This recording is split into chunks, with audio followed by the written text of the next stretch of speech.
very good day to all you patriots out there, and welcome to Tall Ship Tuesdays. If this is your first time making our acquaintance, welcome aboard.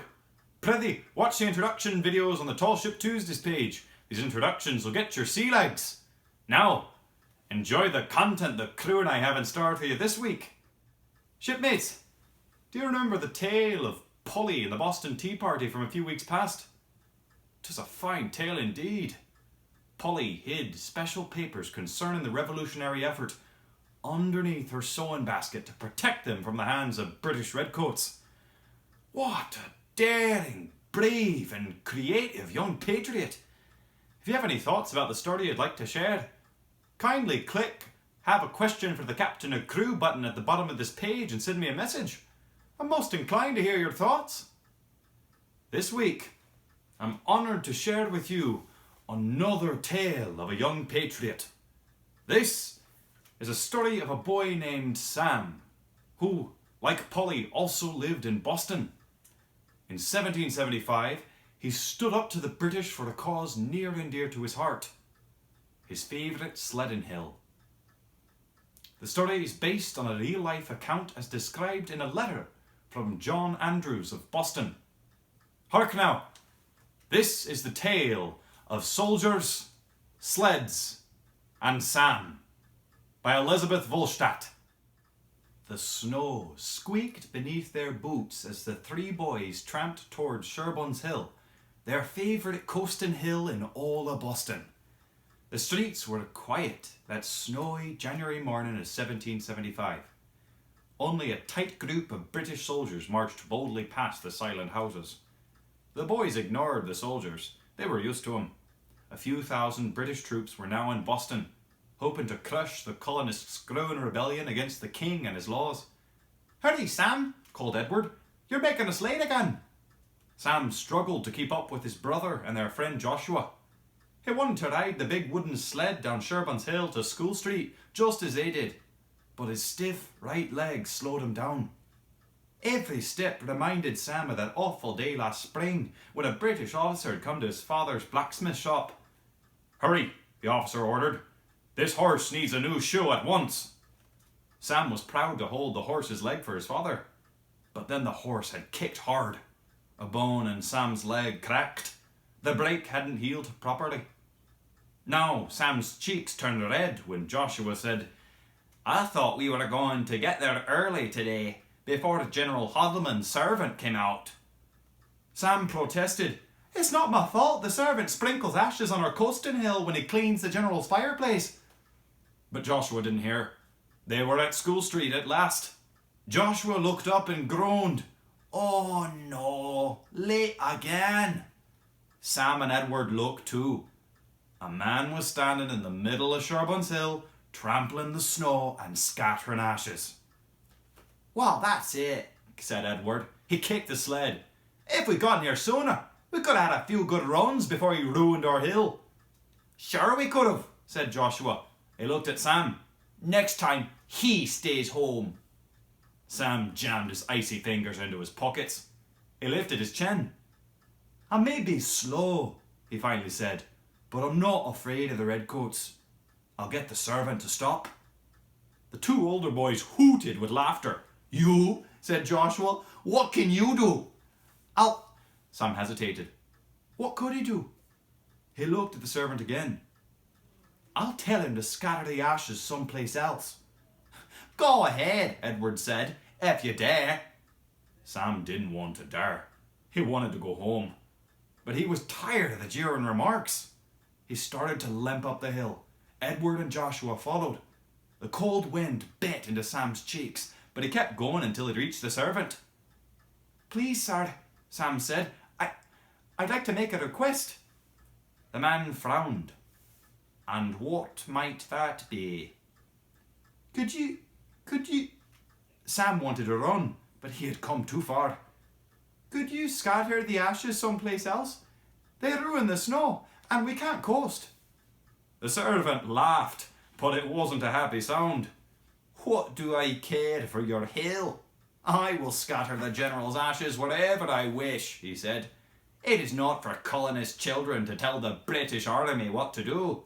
Now run along before I... Sam didn't hear the rest. Edward grabbed his arm and pulled him away. Come on, he said. Sam followed Edward and Joshua. How he despised that servant and the general and the whole British army. Coasting was one time his bad leg didn't matter. He could fly down the hills as fast as anyone. Stop! Sam called suddenly. I'm going to see General Haldimand himself. Then you're going alone, said Joshua. He'll never listen to us. Edward looked at Joshua. We'd better stay with Sam, he said. Ma'll blame me if anything happens to him. Sam headed for the general's house. He could feel his heart. Thump, thump, thump, thump. Like the steady beat of a drum. He stopped at the heavy woven door. His knees shook. But he lifted his hand, made a fist, and pounded as hard as he could. A young soldier opened the door. Who is it, Private? A voice boomed from inside. Let them in and close the door. The wind will blow my fire out. The 3 boys crowded into the hall. A big man in a red uniform stood in a doorway. Joshua and Edward pushed Sam in front of them. I'm General Haldimand, the man said. He led them into his office. Flames leaped about in a huge stone fireplace. Sam took off his woolen hat and twisted it. The snow melted off his clothes with a steady drip. His legs felt tired and sore. Go on. You started this, Edward hissed. Sam swallowed. Well, sir, he began.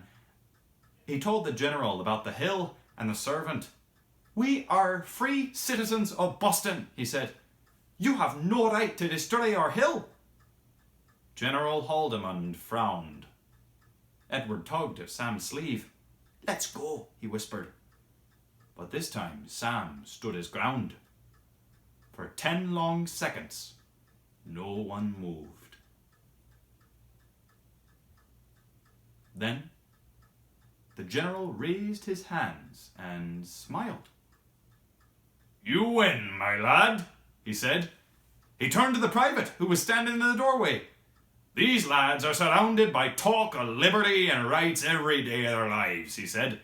It's no wonder that they come marching to me with such demands. He looked at Sam. There are already bad feelings between our army and the people of Boston. I shall not add to them. I shall give orders that my servant repair the damage and no longer scatter ashes on your hill.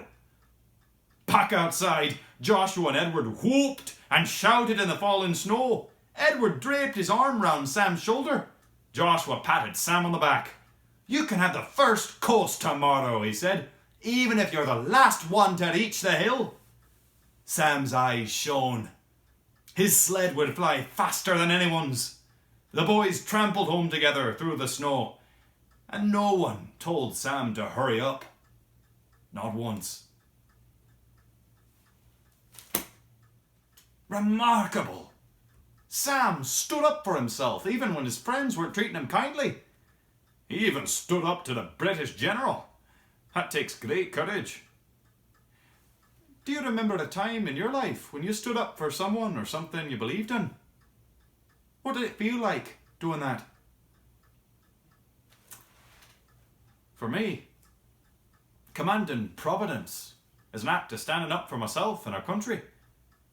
Providence is not the biggest or most powerful ship. She's often outgunned by British ships, which are bigger, more powerful. But because I believe in the American cause for freedom, I'm willing to make my stand in this way. Tell me, what's something you believe in? What would you stand up for? I hope every one of you would stand up for yourselves like Sam. Sledding mattered a great deal to him, as did being treated fairly. What's important to you? Sometimes a challenging time like the American Revolution teaches us what's important to us. I hope you consider what matters to you and the bravery of young patriot Sam. Hope you stand up for yourselves and what you believe in. We need your courage and bravery more than ever, young patriots. Join me next week for another adventure. Good day to you.